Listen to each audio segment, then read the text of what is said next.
ngazi kahle nanokuthi ngishama discussions leading to that.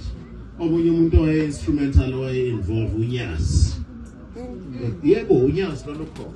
Ngalo involve uNyasi. Ngiyalwazi uNyasi ubani. Yebo lolu involve sesivela kuyobonga uNyasi. Lolu involve uNyasi kwaseqaleni ngikhumbula wangiyekhona mina mhla ka-2 kuJanuary last year ngathi ngifika nje kuyaguqwa-ke lapho uNyasini. Saguqile uzamina wangibuka wathi wehlophe yini ungaqale yakhe iphathi. Ngangisanda ukususpendwa-ke ubhejana. Hey kwasho ngingakayicabanga mina.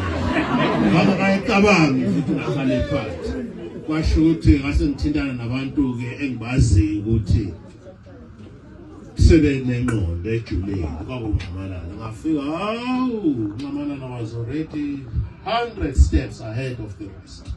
Ngathi ngithi hey uNyazi luthi baba senzile mfowethu hlala phansi bese ngitshela ukuthi hayi seyidlalile imlabalabo wakhe nani sesivela nokuyobonga kulona uNyazi engaka namahloni ngifika lapho wathi kumina uhlophe apha amavoti ethu nanku nje umbuzo uqale ngabuza uNyazi wathi hlophe apha amavoti ethu mawubuka lapha eNanda kwaShembe abantu abagcwele la niyabona ukuthi ama results ethu bawantshontsha obheja hayi nganamahloni ngabuka uNxamalala kanje naye wabuka mina sabheka phansi kanje wathi aphi ama results ethu ngoba sanivotela. I'm sure sonke la siyakwazi kwaShembe siyabazi uShembe sebenza kanjani ngendlela abantu bakwaShembe abaningi ngayo babesivotele antshontsha ama results ethu. So into esiyenze esifake kwi-code ye-discipline angibe ngesizulu angibe ngesilungu qala an attempt to commit an offense or to conspire or to incite anyone to commit a transgression is an offense which would make you to be liable to be expelled from the organization. Mangifika kuwena ngithi yabona sisi umkhonto lo asuthathe right unsupport siyawuthatha abantu Nxamalala sesiyaplana mina nawe manje icala le sesikhathela abantu abenza lo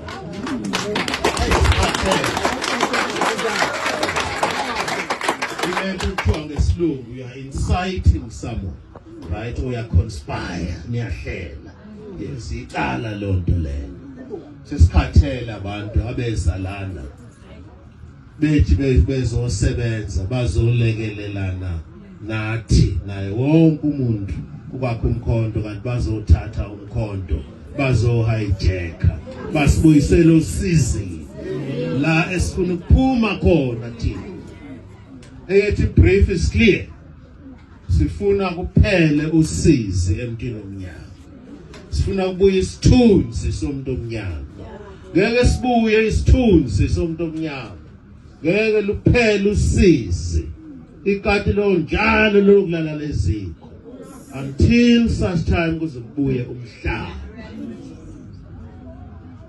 ukhiye endlaleni ukubuyisa umhlaba ebantwini abamnyama. Ma-Africa, just sit back and relax before umhlaba wethu uthatha ukhona into oyelamba akekho umuntu omnyama oyelamba angasuka le nguhlophe endwedwe ngifike la enkosini ukhabazela ngifike enkosini thatha sikhuluma ngokulamba ngizokhonza ngisikela inxiwa ngihlale noma ufike endaweni ungaziwa uphakele ukudla ngoba kwagcwele ukudla kwaZulu nakwaXhosa kwakunjalo nasebasuthwini yonke lokho kukhona into esithi ngesilungu i-subsistence farming. Subsistence farming is the key to the economy. Not everybody can be a commercial farmer, right? Subsistence farming uthola nje indawana encane ulime kwakhe inxiwa lakho ulime utshala ubhontshisi utshala indlovu utshala amadumbe nawazi amadumbe nobhatata nombila nani yonke lonto iphelile ngoba sesihlala 4 room sesihlala ko forum yard incane ngamathi toilet noma ngabanye bahlala oMackenzie bahlala emajeleke bona lapho ama cells awu 3.2 meters ba wide. I-subsistence farming, so kuya komhlaba emntwini omnyama, is the key to it. Yiko ke siulwela asihlanye siyawulwela umhlaba within the law, within the constitution, ngoba siyayihlonipha okwamanje i-constitution. Yize isikhathi esiningi lamalungelo akhona kwi-constitution aswazi thina amanye foreign thina ngeke ngi-offend abantu abanye abayikholelwayo lesingayigcwele lapha constitution, right? No ubani ba orientation beno malenga esilungu lapho. So ke nazi into esidlula isingabantu abamnyama, and the heritage yethu ibalulekile. Nani ngiyanicela ama-Afrika nakuphi la niyakhona nazi ukuthi heritage yethu ibalulekile, amagugu akithi abalulekile, njalo sasivuselelane ukuthi ibalulekile lonto.